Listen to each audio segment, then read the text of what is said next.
నన్ను బలపరచు క్రీస్తు యందు నేను సమస్తము చేయగలను. దేవుడు మన పక్షమునుండగా మనకి విరోధి ఎవడు? Amen, amen. అందరికీ ప్రైజ్ లార్డ్. హల్లెలూయా.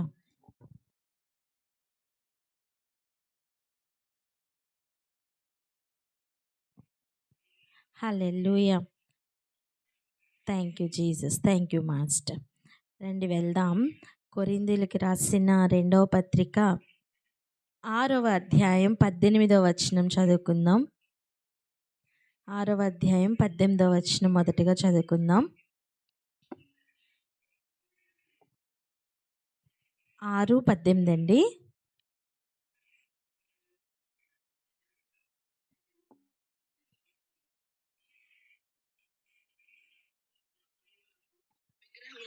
ఏమి పొందిక? మనము జీవము గల దేవుని ఆలయమై ఉన్నాము. అందుకు దేవుడు ఇలాగూ సెలవిచ్చుచున్నాడు, నేను వారిలో నివసించి సంచరింతును, నేను వారి దేవుడినై ఉందును, వారు నా ప్రజలై ఉందును. కావున మీరు వారి మధ్య నుండి బయలువెడలి ప్రత్యేకముగా ఉండుని, అపవిత్రమైన దానిని ముట్టకూడని ప్రభువు సెలవిచ్చుచున్నాడు. మరియు నేను మిమ్మల్ని చేర్చుకొందును, మీకు తండ్రినై ఉందును, మీరు నాకు కుమారులను కుమార్తెనై ఉందురని సర్వశక్తి గల ప్రభువు చెప్పుచున్నాడు. హల్లెలూయా. దీనిలో వాగ్దానం ఏంటో ఒకసారి గమనిద్దాం. మీకు తండ్రినై ఉందును, మిమ్మును నేను చేర్చుకుంటాను, మీకు తండ్రినై ఉందును, మీరు నాకు కుమారులను కుమార్తెలనై ఉందురని సర్వశక్తిగల ప్రభువు చెబుతున్నారు. ఇది నిజానికి ఒక వాగ్దానం, ఒక నిరీక్షణతో కూడిన వాగ్దానం. ఏదైతే కోల్పోయామో అది మరలా ఇస్తానని చెప్తున్న ఒక వాగ్దాన వాక్కు. తండ్రితో కోల్పోయిన సమాధానం, మానవ జాతియే మొత్తం ఆయనతో కోల్పోయిన సమాధానం ఒకసారి జ్ఞాపకం చేసుకుందాం. తండ్రితో ఉన్న సన్నిహితమైన ఆ బాంధవ్యం కోల్పోయిన ఒక అనుభవం. ఇక ఆయనకు మనకు వచ్చిన ఎడమ ఎంత అంటే అది ఎవ్వరూ తీర్చలేనంత. జీవంనకు మరణంనకు ఉన్నంత డిస్టెన్స్ ఆయనకి మనకి వచ్చేసింది. జీవాధిపతిగా ఆయన ఉన్నారు, మరణలోయల్లో పడిపోయిన వారిగా మనమున్నాం. అంత డిస్టెన్స్ మన ఇద్దరికి వచ్చేసింది, అంటే తండ్రికి మనకి వచ్చేసింది.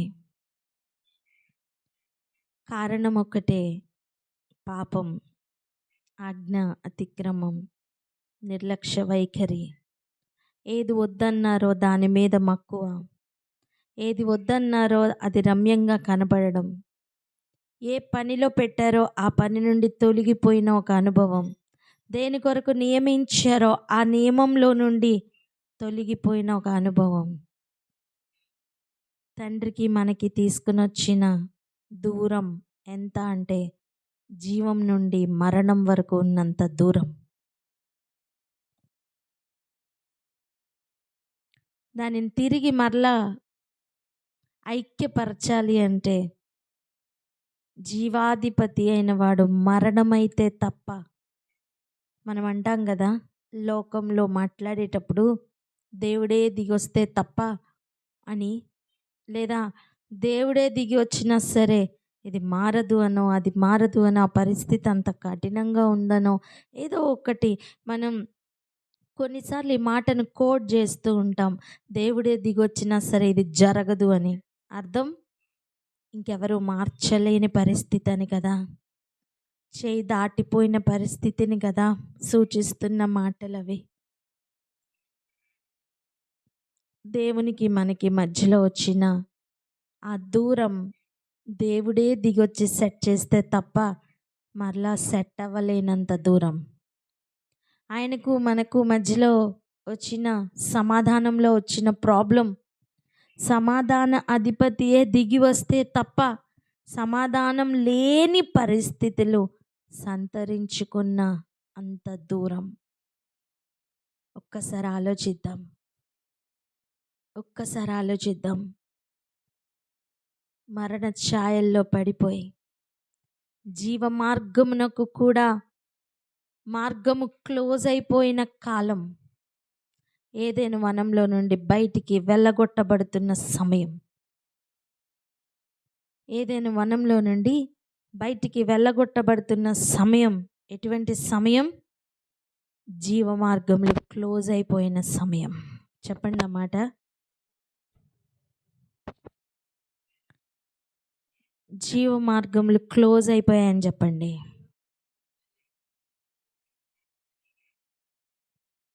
ఒకసారి చదువుదాం రండి. ఆదికాండం 3వ అధ్యాయం 24వ వచనం.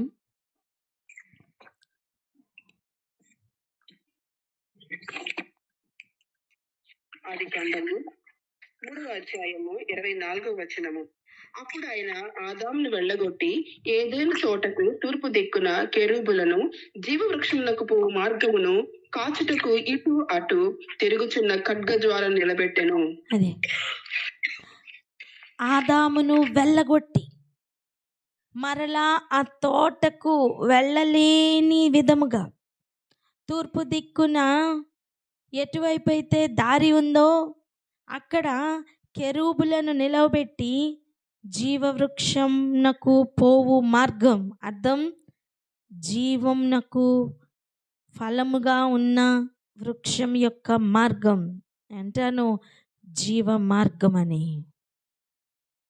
అటువంటి జీవ మార్గంను కాయడానికి ఇటు అటు ఖడ్గజ్వాలలను పెట్టి దేవుడు ఇక దాని లోపల నుంచి వెళ్ళగొట్టి మరలా లోపలికి రాకుండా చేసిన ఒక స్థితి. చూడండి, ఇది ఎటువంటి పరిస్థితి తెలుసా? ఒక పెద్ద కోట ఉందనుకోండి, రాజభవనపు కోట. రాజభవనపు కోటలో అంతఃపురంలో ఉన్నతమైన స్థానంలో నుండి కుమారులు అని పిలువబడుతున్న స్థానంలో నుండి ఒకవేళ కోటలో నుండి వెళ్ళగొట్టబడితే ఆ స్థితి ఎలా ఉంటుంది? కోటకు ఖచ్చితంగా బౌండరీస్ ఉంటాయి, బౌండరీ వాల్స్ ఉంటాయి, పెద్ద పెద్ద తలుపులు ఉంటాయి. వెళ్ళగొట్టబడిన వారు మరలా లోపలికి రాకూడదంటే వెళ్ళగొట్టిన వారు చేసే పనేంటి? తలుపులు వేసి అడ్డు గడియలు పెట్టడం కాదా? ఒకసారి వెళ్ళగొట్టబడిన తర్వాత లోపలికి వెళ్ళడానికి అవకాశం ఉంటుందా? ఒక్కసారి ఆలోచిద్దాం. ఈ లోకపు రాజులే అలాంటి పనిష్మెంట్ ఇస్తే, ఒకసారి వెళ్ళగొట్టబడిన తర్వాత లోపలికి వెళ్ళలేమన్న స్థితి ఉంటే, మరి ప్రపంచాలను ఏలే అధిపతి, సైన్యములకు అధిపతి, జీవానికే అధిపతి, జీవాధిపతి అయిన వాడు జీవ మార్గమును క్లోజ్ చేసి వెళ్ళగొట్టితే ఇక ఆ మార్గములు ఎలా తెరవబడెను? ఏ అవకాశం ఉంది? ఒక్కసారి ఆలోచిద్దాం. లోకంలో ఉన్న పట్టణాల్లో, దేశాల్లో ఉన్న కోట కంటికి కనబడుతుందేమో, కానీ ఈ ఏదెను వనంకు తూర్పు దిక్కున నిలబెట్టిన కెరూబులు కనిపిస్తాయా? నిలవబెట్టిన ఖడ్గ జ్వాలలు కనిపిస్తాయా? కంటికి కనపడని రీతిగా కూడా ఒక లోకం ఉన్నట్టుగా లేదా ఒక వనం ఉన్నట్టుగా దానికి దేవుడు అడ్డం పెట్టినట్టుగా దానిని కనుగొనలేని విధముగా మానవుని యొక్క కన్ను అయిపోయిన ఈ సమయం ఆలోచిద్దాం.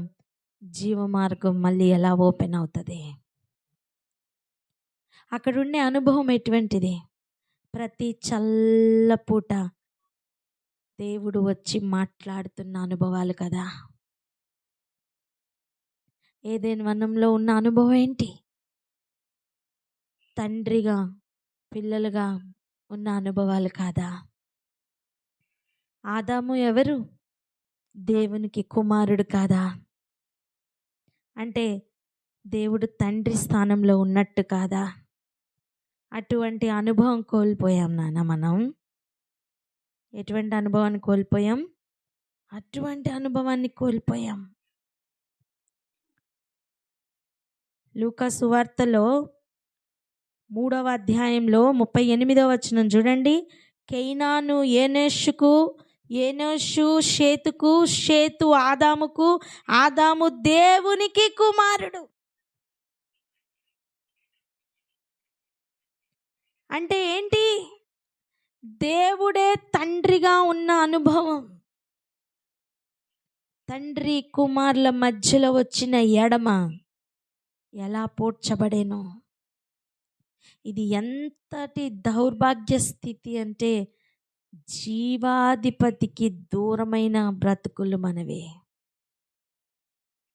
ఈ దూరాన్ని తగ్గించాలన్నా, ఈ దూరాన్ని మరలా ఐక్యపరచాలన్నా, మరలా సమాధానపరచాలన్నా దేవుడే దిగి రావాల్సిన పరిస్థితి. చెప్పండి, ఎటువంటి పరిస్థితి? దేవుడే దిగి రావాల్సిన పరిస్థితి. ఇప్పుడు చదవండి. ఈ పరిస్థితుల్లో ఈ మాట ఎంత శ్రేష్టమైన మాట తెలుసా? నేను వారిలో నివసించి సంచరింతును. ఎవరిలో? మనలో. నేను వారి దేవుడినై ఉందును, వారు నా ప్రజలై ఉందురు. ఏదైతే కోల్పోయామో మరలా దానిని అనుగ్రహిస్తున్న ఒక అనుభవం కాదా? కావున మీరు వారి మధ్య నుండి బయలువెడలి ప్రత్యేకముగా ఉండుడి. అప్పుడు ఈ భాగ్యమును అందిపుచ్చుకోవడానికి మనం ప్రత్యేకంగా ఉండడం అనేది ఎంత ముఖ్యమో ఈరోజు గ్రహింపులోనికి రావాలి. అమ్మా, నిన్ను మరణంలోని మగ్గి ఉంచే పరిస్థితుల మీద నీకున్న మక్కువ నీకు జీవంలోనికి పిలుస్తున్న వాని మీద ఎందుకు లేదు?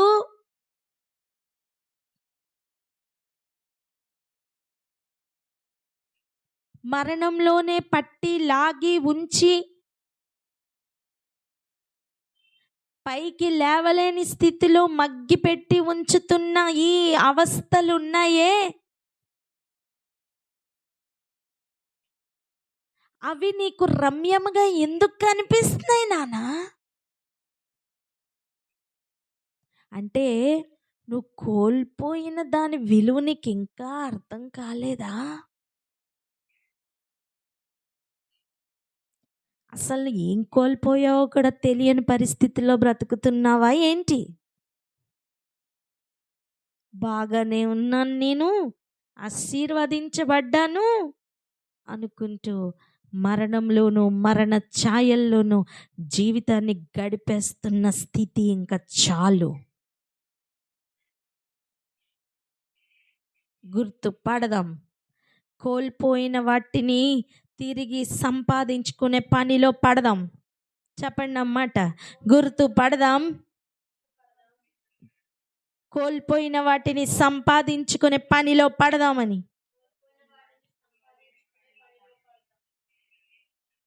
హల్లెలూయా. ఇక్కడనే ఆగి ఒకసారి ప్రార్థన చేసుకుందాం. అయ్యా, మేము ఎట్టి స్థితిగతులను కోల్పోయామో మాకు ఈరోజు అర్థమవుతుందయ్యా.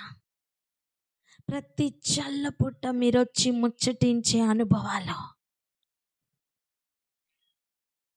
దేవుని కుమారులు అనిపించుకుంటున్న ఒక అనుభవం మేము కోల్పోయాం. నీ మాట వినక, నీ సన్నిధి లేక చచ్చిన వారమై ఉన్నాం. జీవాధిపతి, నీవు లేకపోతే మేము చచ్చిన వారమే కదా. ఇలాంటి సమయం మీరు మరలా వచ్చి మాలో నివసించి సంచరిస్తానని చెప్తున్న ఆ అనుభవాలు పొందకుండా మేము మగ్గిపోయి ఉన్న ఈ పరిస్థితులు, ఈ స్థితిగతులు మాకు వద్దయ్యా. వీటి నుండి మేము వేరుపరచబడిన వారమై బ్రతుకుతామని ఒక తీర్మానం తీసుకుంటున్న వారు ఎవరైనా ఉంటే ప్రార్థన అందుకోండి. నీకే స్తోత్రం తండ్రి.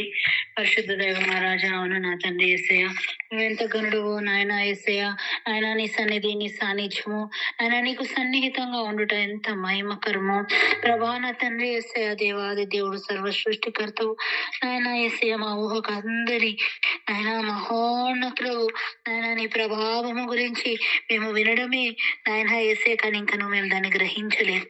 నిజంగానే ప్రభా నా తండ్రి యేసయ్య, మేము కోల్పోయిన ఎంత శ్రేష్టమైన సంబంధము, ఎంత సన్నిహితమైన ఆ యొక్క నాయన యేసయ్య ఆ ప్రెషియస్ రిలేషన్షిప్ నాయన, ఆ ప్రెషియస్నెస్ ని నాయన యేసయ్య, ఆ సీక్రెట్నెస్ ని నాయన, హోలీనెస్ ని అన్నింటినీ మేము కోల్పోయామయ్యా నాయన యేసయ్య. మా జీవితంలో నాయన వాటి విలువ కూడా ఇంకా తెలియక నాయన యేసయ్య, మరి మేమైతే ప్రభాకు తన వాంతికి పరిగెట్టినట్టే ఆయన ఏవైతే మమ్మల్ని నీ నుంచి దూరం చేసాయో వాటి వైపే పరిగెడుతూ, వాటిలో ఆనందిస్తూ, వాటిలోనే జీవించాలని మా జీవితాన్ని వెళ్ళబుచ్చుతున్నాం. నిజంగానే ప్రభా, మేమేం కోల్పోయాము, వాటి విలువ మాకు జ్ఞాప్తికి తీసుకురండి ఆయన. ఈ మూర్ఖపు ఈ లిటిల్ మైండ్స్ కి ఆయన ఆ గ్లోరీని గ్రహింపచేసి ఆయన అక్కడికి తిరిగి రాగలిగిన మార్గాలు మాకు సరళం చేయమని ఆయన, మీ సరళ పరిచయ యేసుక్రీస్తు వారి వద్ద మాకు మార్గాన్ని ఏర్పరిచారయ్యా. అని ఇంకా నువ్వు నాయన దాని యొక్క ఘనతను మేము కేవలం ఈ లోకమైన విషయాలలోనే సమకూరు చేసుకుని, మా బుద్ధిలో, మా ఆలోచనలో ఈ లోకంలో ఉంటే చాలు, మంచిగా ఉంటే చాలు, కష్టం ఎక్కడ ఉంటే చాలు అని మూర్ఖంగా మేము ముందుకు వెళ్తున్నాం ప్రభా. క్షమించండి ప్రభా.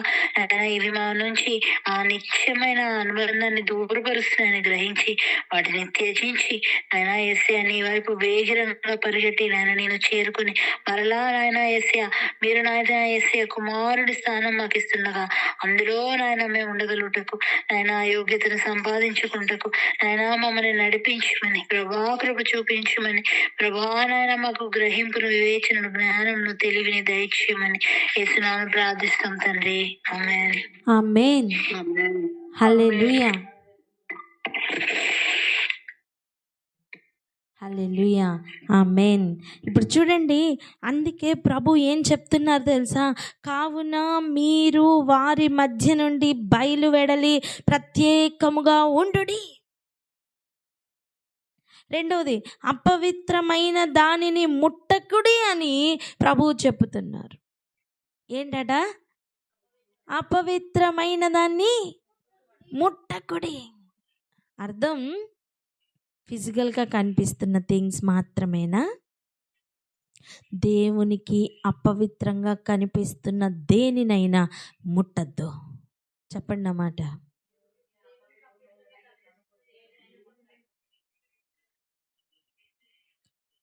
దేవుడు మన హృదయాలోచనను పరిశీలిస్తున్నారు. దేవుడు మన ప్రవర్తనను పరిశీలిస్తున్నారు.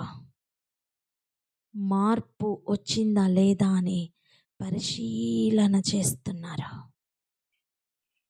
ఏదైనా వనంలో ఏది వద్దన్నారో అది రమ్యంగా కనిపించిన కళ్ళు ఈరోజు మార్పు పొందాయా లేదా అని పరీక్షిస్తున్నారు నాన్న. ఒక్కసారి నీ కనుచూపు, కనుదృష్టి జ్ఞాపకం చేసుకో, గుర్తులోనికి తెచ్చుకో. జ్ఞప్తి రావడం మంచిది. ఒకసారి ప్రవర్తన అంతా పరిశీలన చేసుకో. దేవునికి ఇష్టం లేనిది నీకు ఇష్టం లేనిదిగా కనిపిస్తుందా లేదా? రెండవది, దేవునికి ఇష్టమైనది నీకును ఇష్టమైనదిగా కనిపిస్తుందా లేదా? ప్రతి అవయవమును ఈరోజు పరిశీలన చేసుకోవాల్సిన సమయం. ప్రతి అవయవమును పరిశీలన చేసుకోవాల్సిన సమయం. ఒక్కొక్క అవయవం దేని కొరకు నియమింపబడింది? ఒక్కొక్క అవయవం దేని కొరకు నియమింపబడింది?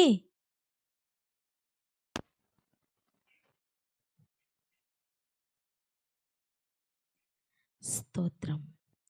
ఆలోచన చేద్దాం ఈరోజు. దేవుడు దేని నుంచి దూరంగా ఉండమంటున్నారు? అవిశ్వాసులతో జోడిగా ఉండద్దంటున్నారు. 14వ వచనం, నీతికి దుర్నీతితో ఏమి సాంగత్యం అంటున్నారు. వెలుగునకు చీకటితో ఏమి పొత్తు అంటున్నారు. క్రీస్తునకు బెలియాలతో ఏమి సంబంధం అని అడుగుతున్నారు. అవిశ్వాసితో విశ్వాసికి పాలెక్కడిది అని. ఆయన ఆలయమునకు విగ్రహములతో ఏం పొందిక అని అడుగుతున్నారు. మనము జీవము గల దేవుని ఆలయమై ఉన్నాము కదా, అందుకే దేవుడు ఇలాగ సెలవిస్తున్నారట. ఇదిగో, దేవునికి ఆలయం కడదామనుకున్న దావీదును దేవుడు కట్టద్దు అన్నారు. నీ కుమారుడు కడతారని చెప్పారు. అవును, సొలొమోను రాజు కట్టాడు. ఏం ప్రయోజనం వచ్చింది? అదే దేవాలయంలోకి మరలా విగ్రహములు కూడా తెచ్చి పెట్టాడు.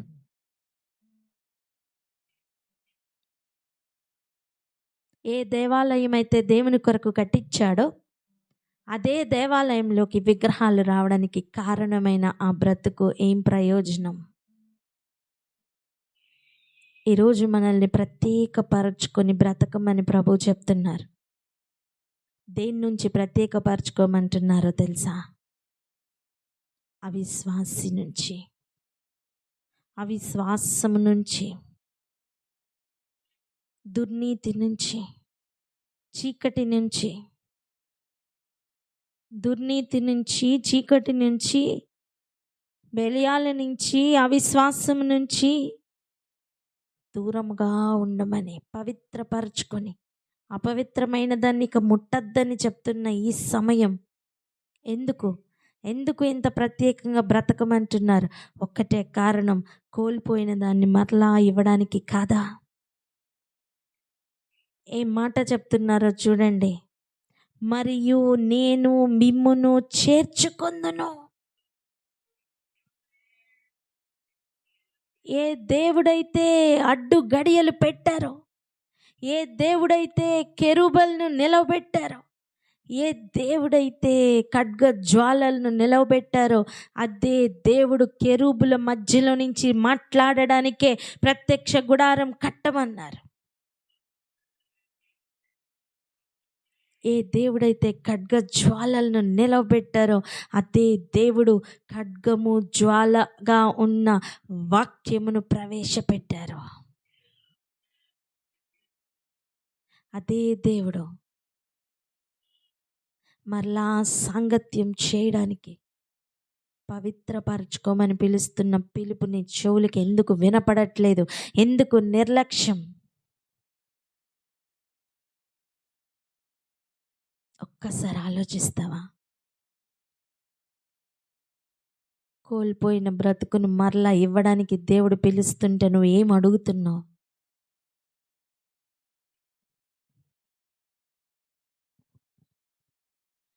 నీతికి దుర్నీతితో సాంగత్యం ఏది? వెలుగునకు చీకటితో పొందిక ఏది?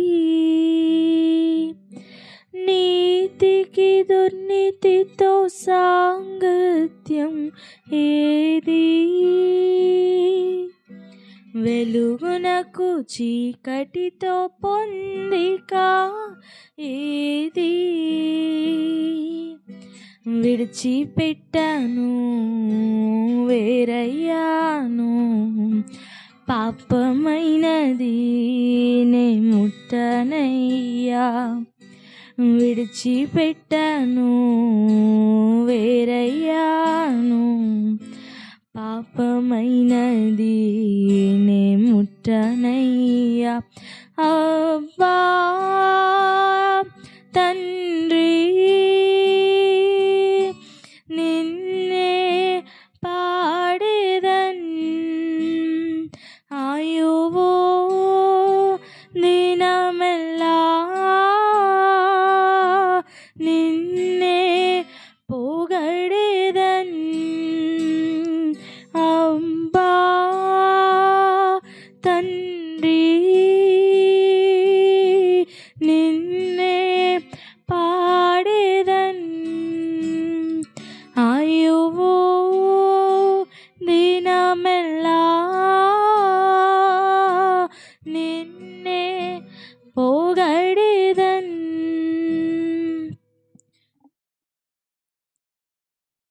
ఆలోచిద్దాం.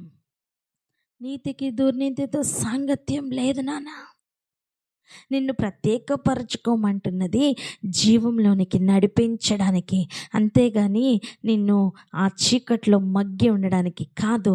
మరణ వాసనగా ఉన్నవి నీకెందుకు ప్రియముగా కనిపిస్తున్నాయి? జీవపు వాసన కలిగినవి నీకెందుకు ఇష్టపూర్వకంగా మారట్లేదు?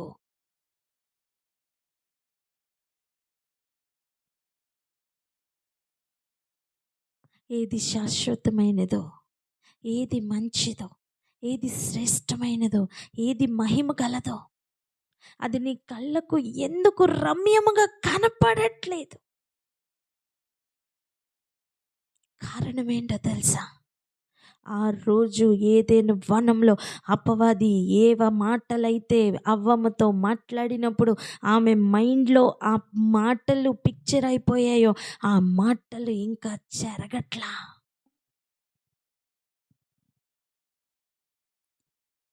ఆ మాటల ప్రభావం నీలో ఇంకా పోవట్లా. వద్దు అన్నది ప్రియముగా కనిపిస్తున్న అనుభవాలు ఎందుకున్నాయో తెలుసా? లోపల దుర్నీతి సంబంధమైన మనస్సులో మార్పులు రాలేదు గనుక,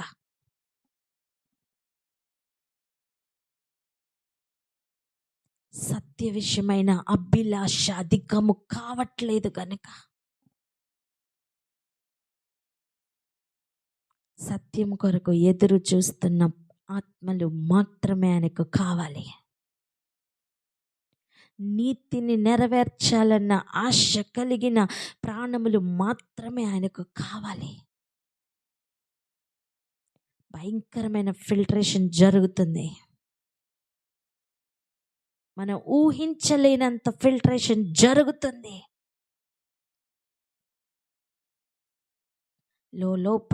లోపల దుర్నీతిని పుట్టిస్తున్న ఆలోచనలు మాత్రమే కలిగి, సత్యమును తృణీకరిస్తున్న అనుభవాలు కలిగి ఉన్న జీవితాన్ని మార్చుకుందాం. ఈరోజు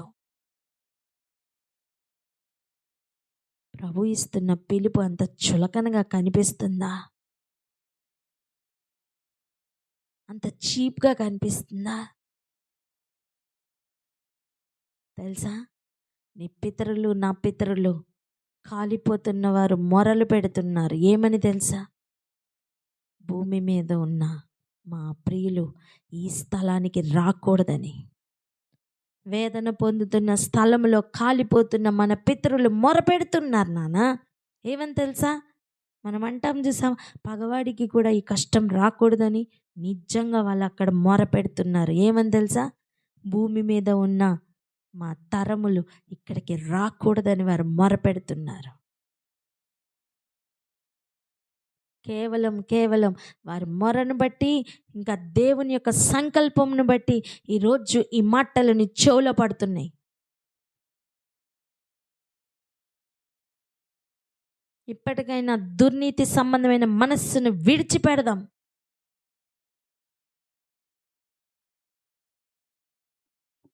ఆయన ఇస్తున్న వాగ్దానం ఏంటో తెలుసా? మీకు తండ్రినై యుందును, మీరు నాకు కుమారులను కుమార్తెలనై ఉందురని సర్వశక్తి గల ప్రభువు చెప్పుతున్నారు. ఇది నేను అంటాను, అన్ని వాగ్దానములలోకెల్లా శ్రేష్టమైన వాగ్దానం. ఎందుకంటే కోల్పోయిన దాన్ని మొత్తం ఒక ప్యాకేజ్లో మరలా ఇస్తుంటే ఎలా ఉంటుందో అటువంటిది నానైతే. సర్వశక్తి కలిగిన వాడే, సర్వశక్తిమంతుడైన వాడే ఇస్తున్న ఘనమైన పిలుపిది. హలో, ఏమని పిలుస్తున్నారు తెలుసా? నేను మిమ్మల్ని చేర్చుకుందును అంటున్నారు. రాజు కోటలో నుండి బయటికి వెళ్ళగొట్టిన తర్వాత రాజు కూడా బయటికి వచ్చి నిన్ను చేర్చుకుంటానని వెతుకుతుంటే ఎలా ఉంటుంది? ఇది దానికి తక్కువ ఏమీ కాదు. ఈ పిలుపును నిర్లక్ష్యం చేయొద్దు. పక్కవారితో చెప్దాం, ఈ పిలుపును నిర్లక్ష్యం చేయొద్దని. ఈ సమయంను నిర్లక్ష్యం చేయొద్దని చెప్దాం.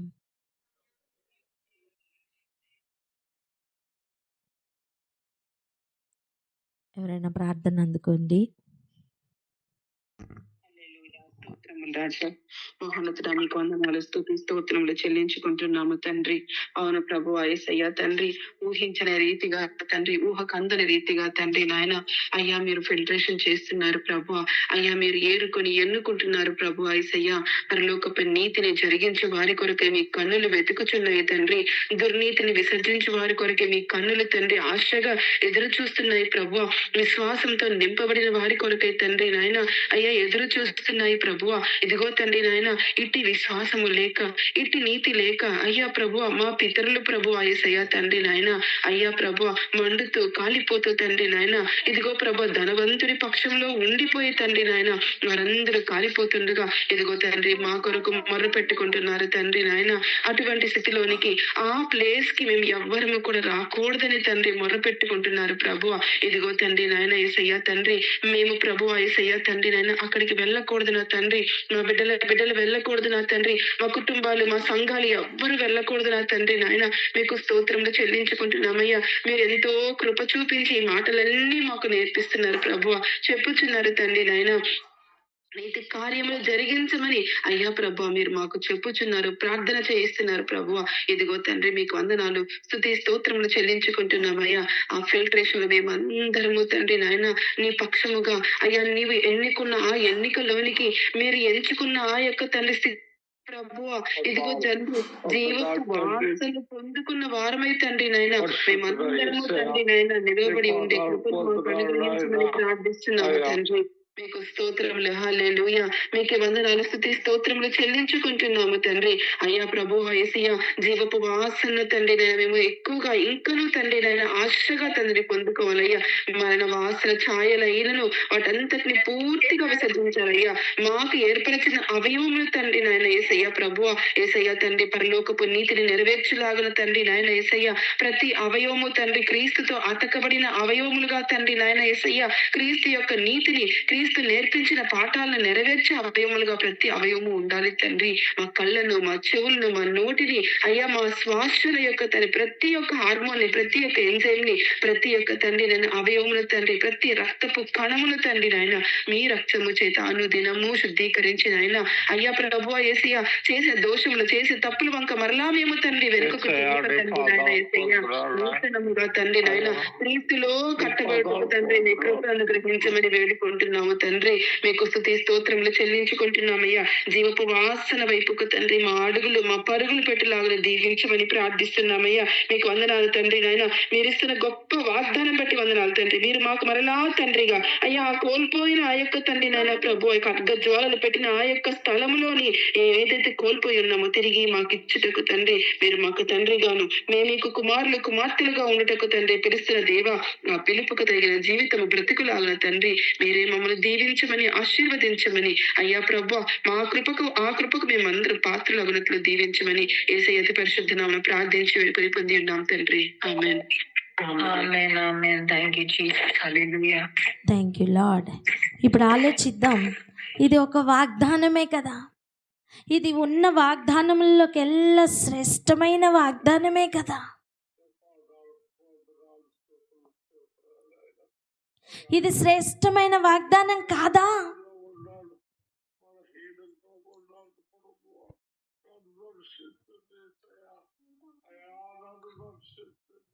ఇప్పుడు ఆలోచించండి.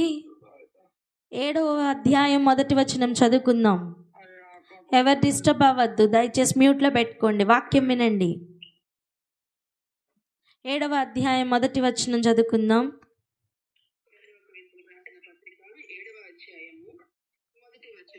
ప్రియులారా మనకు ఈ వాగ్దానములు ఉన్నవి గనుక దేవుని భయముతో పరిశుద్ధతను సంపూర్తి చేసుకొనుచు శరీరమునకును ఆత్మకును కలిగిన సమస్త కల్మషము నుండి మనలను పవిత్రులుగా చేసుకొందుము. హల్లెలూయా. ఇప్పుడు మన ముందున్న పని ఇదే. ఇంత శ్రేష్టమైన వాగ్దానం మనకుంది. మొదటిగా వాగ్దానం ఎంత గొప్పదో తెలుసుకో. కోల్పోయిందేంటో తెలిస్తే, కావాల్సిందేంటో అర్థమైతే, నిలిచి ఉన్న వాగ్దానం యొక్క విలువ ఏంటో అర్థమవుతుంది. ఆమేన్.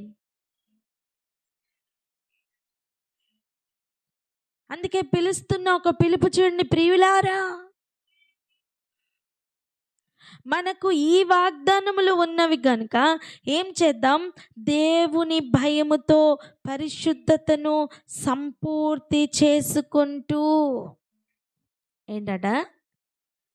దేవుని భయముతో పరిశుద్ధతను సంపూర్తి చేసుకుందాం.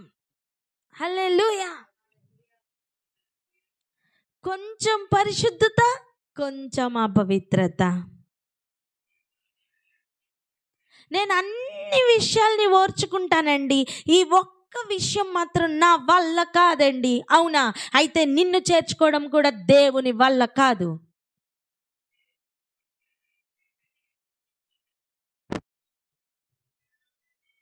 నేను అన్ని విషయంలో పరిశుద్ధంగా ఉంటానండి, ఈ ఒక్క విషయం మాత్రం ఐ కెన్ నాట్ టాలరేట్ అంటున్నావా? అయితే దేవుడు కూడా నిన్ను చూసి చెప్తున్న మాట, I can not tolerate you.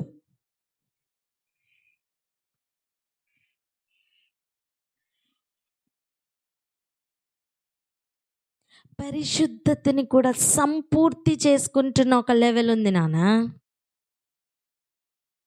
హల్లెలూయా. నువ్వు చూపిస్తున్న పరిశుద్ధత ఎక్కడ ఆగింది? బయట వేసుకుంటున్న వస్త్రధారణలో తెల్ల బట్టలు వేసుకుంటే పరిశుద్ధత వస్తుంది అనుకుంటున్నావా? మోసపోకో. దేవుని ఎదురుగుండా నిలబడే సమయం, మన పాపముల వలన మనకు వచ్చినది ఏంటో తెలుసా? దిగంబరత్వం. అవి ఏ అంజురపు ఆకులు కప్పలేవు, ఏ చర్మపు చొక్కాయలు కప్పలేవు.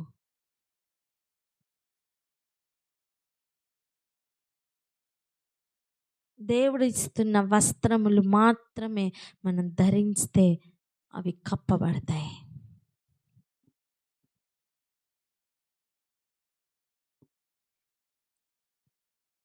పరిశుద్ధత కొరకు ప్రయాసపడాలి. పరిశుద్ధతను సంపూర్తి చేసుకోవడానికి ఆశపడాలి. అమ్మా, నీకు 100 పేజీలు రాయమని హోంవర్క్ ఇచ్చారనుకో, ఒక పేజ్ రాసి నా హోంవర్క్ అయిపోయిందని చెప్పగలవా?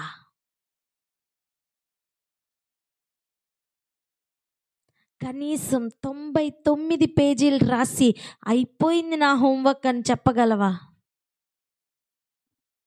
చెప్పండి. మరి 100కి 100 పేజీలు రాస్తేనే కదా కంప్లీట్ అయినట్టు. ఆయన కోరుకుంటున్న పరిశుద్ధత కూడా సంపూర్తి చేయడం అంటే ఆ లెవెల్కి రీచ్ అవ్వడమే.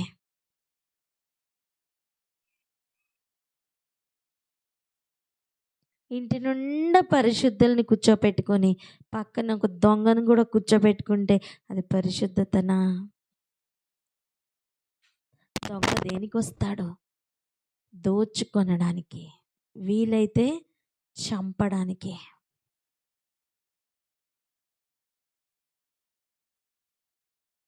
నేను రెండింటితోనే అడ్జస్ట్ అవుతాను అనుకుని దుర్నీతిని నీతిని ఒకే ఏరియాలో ఎలా ఉంచుతున్నావు నాన్న?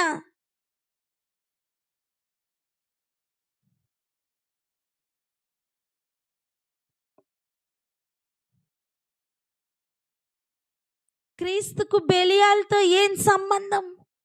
ఇద్దరిని మేనేజ్ చేద్దాం అనుకుంటున్నావా? ఇద్దరిని దేవుడిగా ఉంచుకుందాం అనుకుంటున్నావా?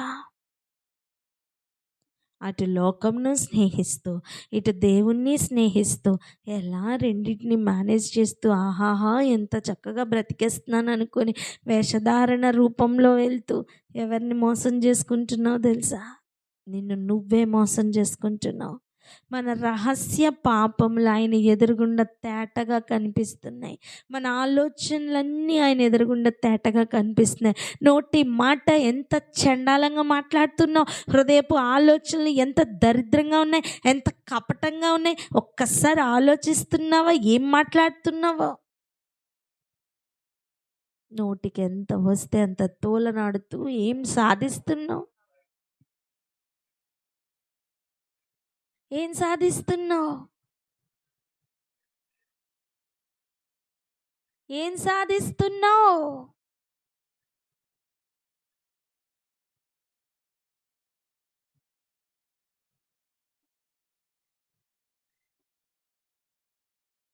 పరిశుద్ధత అంటే అంత చీప్ అయిపోయిందా నాన్న నీకు?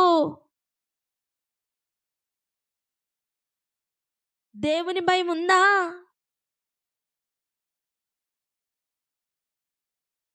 వాగ్దానం మొదటిగా ఎంత గొప్పదో తెలుసుకో. తర్వాత దేవుని భయంతో ఆ వాగ్దానమును పొందుకోవడానికి పరుగులు పెడదాం.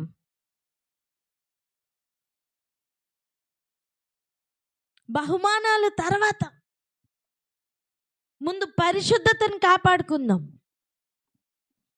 చెప్పండి ఒకరితో ఒకరు, ముందు పరిశుద్ధతను కాపాడుకుందామని. కలహాలు, కపటపు మాటలు, అసూయలు, మత్తతులు, ఇవన్నీ శరీర కార్యాలు. వీటిని పెట్టుకొని ఈ ఫలాలతో ప్రభు దగ్గరికి చేరతాను, దేవుడు నన్ను మెప్పు ఇస్తారు అని ఎలా ఊహిస్తున్నావు నాన్న?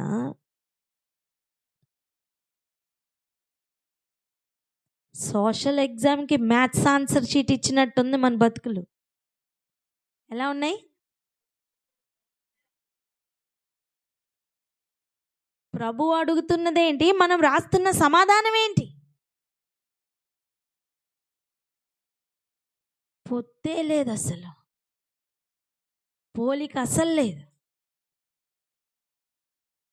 కనీసం మంచి నేలను విత్తబడిన వానికైనా 30 60 గ్యారెంటీ ఉంది. ఇది ఆ పొలంగా కూడా లేదు నాన్న. త్రోవ పక్కన పడిన నేలను హృదయం నిండా పెట్టుకొని నేను 100 ఫలిస్తున్నాను అనుకునే భ్రమలో బ్రతుకుతున్నాం మనం. పొలంను ఒకసారి నిజంగా వెళ్ళి చూడు, ఆత్మీయ నేత్రాలతో చూడు, వాక్యం అనే అద్దం పెట్టుకుని ఒక్కసారి నీ పొలాన్ని చూడు. దూలగొందు చెట్లు, బ్రహ్మదండి చెట్లు, తేళ్ళు, పాములు, సర్పములు, జర్రులు తప్ప ఏమీ లేవు అక్కడ.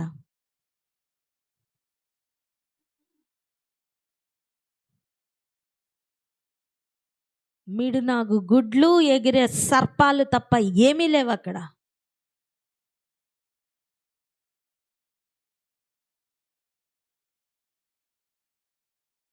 పరిశుద్ధంగా ఉండడానికి పిలువబడ్డాం.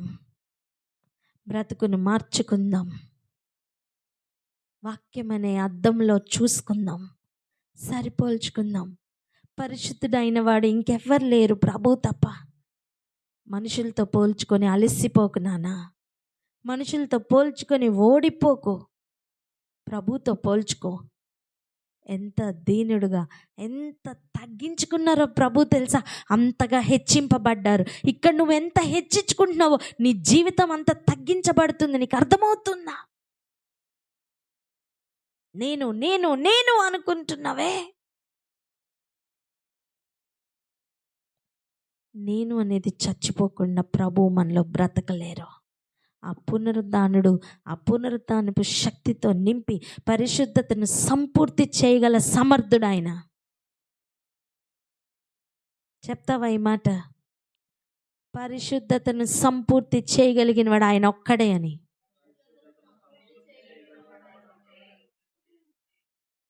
మరి ఆ పరిశుద్ధతని ఎలా సంపాదించుకోవడం? ఒక్కటే దారి, ఆయన మాట వినడం. హల్లెలూయా. ఏంటి దారి? ఆయన మాట వినడం. చెప్పండి. ఆమేన్.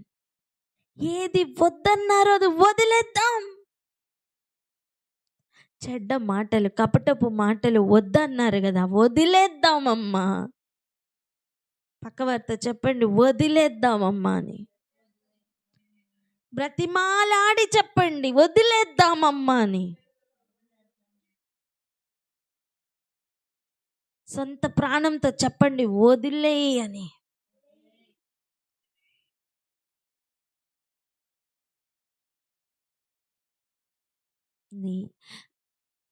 ప్రభువు తిరిగి మనలో నివసిస్తానని ఇస్తున్న వాగ్దానం పొందుకోవాలి అంటే దుర్నీతి సంబంధించిన మనస్సును విడిచిపెట్టాల్సిందే. జీవాధిపతిని చేపట్టుకోవాలి అంటే మరణమును, మరణ ఛాయలు కలిగిన వాటిని విడిచిపెట్టవలసిందే. మరణపు వాసన పుట్టిస్తున్న దుర్నీతి సంబంధించిన ప్రతి అలవాటు, ప్రతి ఆలోచన, ప్రతి తలంపు, ఊహను విడిచిపెట్టవలసిందే. అవన్నీ ఉంచుకుని లోపలికి ఎంటర్ అయిపోదాం అనుకుంటున్నావా? హలో, డస్ట్బిన్ మూత తెరిస్తే ఏం కంపు వస్తుందో తెలుసా? దాని చుట్టూ ఎంత సెంట్ వేసినా వేస్టే. ప్రభు చెప్తున్న మాట ఎంత భయంకరం తెలుసా? నేను నిజమైన ద్రాక్షవల్లిని, నా తండ్రి వ్యవసాయకుడు. ఎవరండి ఆ తండ్రి? సర్వశక్తిమంతుడు. ఈరోజు మనం మాట్లాడుతున్నది ఎవరితో తెలుసా? మహోన్నతుడితో కాదు, సర్వశక్తిమంతుడితో.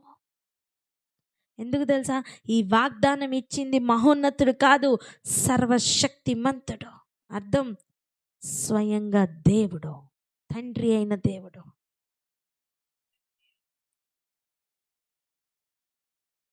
మరలా సమాధానపరచుకోవాలని, మరలా చేర్చుకోవాలని, మరలా మనలో నివసించాలని పిలుపునిస్తున్నది ఎవరో కాదు నాన్న, దూతలు కాదు, ఎవరో ద్వారపాలకులు కాదు, స్వయంగా సర్వశక్తిమంతుడే.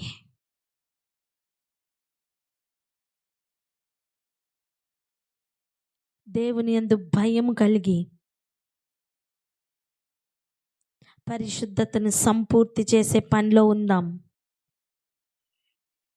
ఇంకొక మాట చూడండి, శరీరమునకును ఆత్మకును కలిగిన సమస్త కల్మషము నుండి మనలను పవిత్రులుగా చేసుకొందుము. దేనికి కలిగిన కల్మషం? శరీరముకు, ఆత్మకు. చెప్దాం రెండు, శరీరముకు, ఆత్మకు. అమ్మా, సమయం తీసుకో, వ్యక్తిగతంగా, ఒంటరిగా ఒక్కసారి ఈ వాక్యం అనే అర్థంలో శరీరమునకు, ఆత్మకు కల్మషం ఎలా వస్తుంది అని పరిశీలన చేసి రాసుకో. నీ జీవితం ఎలా ఉందో నీకు అర్థమవుతుంది. ఈ వాక్యం పక్కోడికి అనుకోకు నాన్న, నీకు నాకే. ఈ వాక్యం ఎవరికి? నీకు నాకే అని చెప్పండి. వ్యక్తిగతంగా వింటున్న ప్రతి ఒక్కరికి ఇది. ఈ వాక్యం వాళ్ళు వింటే బాగుండు, ఈ వాక్యం వీళ్ళు వింటే బాగుండు కాదు. మనం వినాలని దేవుడు ఈ సమయాన్ని నిర్ణయించారు కాబట్టే ఈరోజు సడన్గా ఈ మాటలు వింటున్నావు.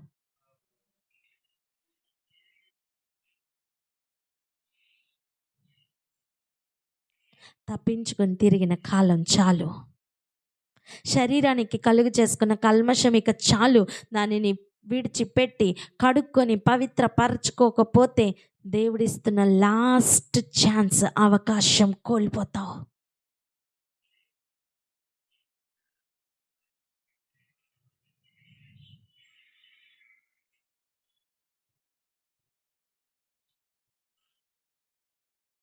ఆత్మకు కూడా, ఆత్మ వర్ధిల్లాలని వాక్యం ఇస్తున్నారు దేవుడు. ఆత్మను చెరుపుకుంటూ, ఆత్మను ఇంకా కల్మషంలోనికి పడేస్తూ చేస్తున్న దుర్నీతి సంబంధమైన కార్యాలు ఇక చాలు.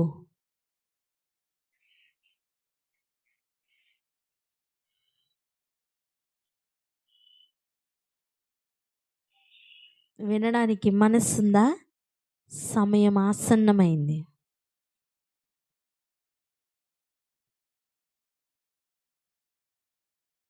వినినను వినకపోయినను చెప్పమన్నది చెప్పడానికే ప్రభు కొంతమందిని నియమించారు.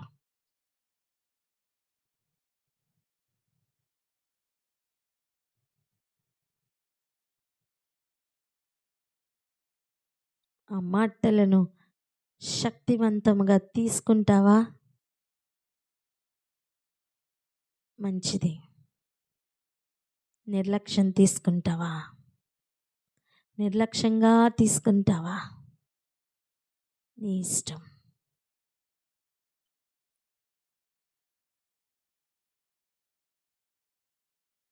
దేవుడిచ్చిన వాగ్దానం నిలిచి ఉంది కదా అనుకొని, ఇంకా నిలిచి ఉంటదిలే అనుకున్న కాలం చాలు.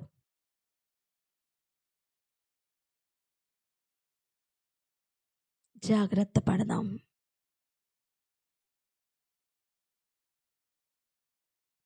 పరిశుద్ధాత్మను దుఃఖపరిచిన కాలం చాలు.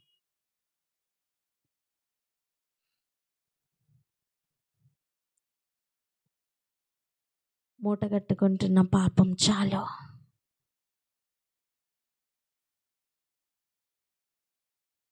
మార్పు పొందుదాం. దేవుని యందు భయం కలిగి ఉందాం. మనల్ని మనం పవిత్రులుగా చేసుకుందాం.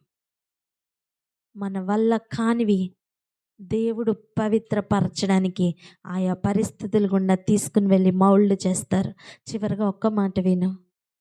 ఏ బంగారం కూడా తన్ని తాను పవిత్రపరచుకోవడం కానీ, శుద్ధి చేసుకోవడం కానీ, ఆభరణంగా మార్చుకోవడం కానీ సాధ్యపడదు నాన్న. ఖచ్చితంగా కంసాలి కావాలి. అదే రీతిగా మనల్ని మనం పవిత్రం చేసేసుకుందాం, మనల్ని మనం బాగు చేసేసుకుందాం అనుకుంటే సాధ్యం కాదు. కంసాలివాడైన సత్యమైన వాక్యం కావాలి.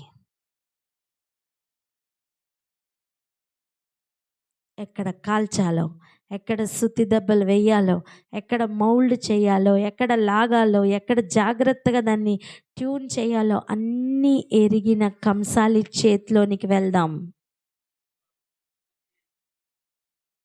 దేవుడు మనల్ని పవిత్రులుగా చేయును గాక. అక్క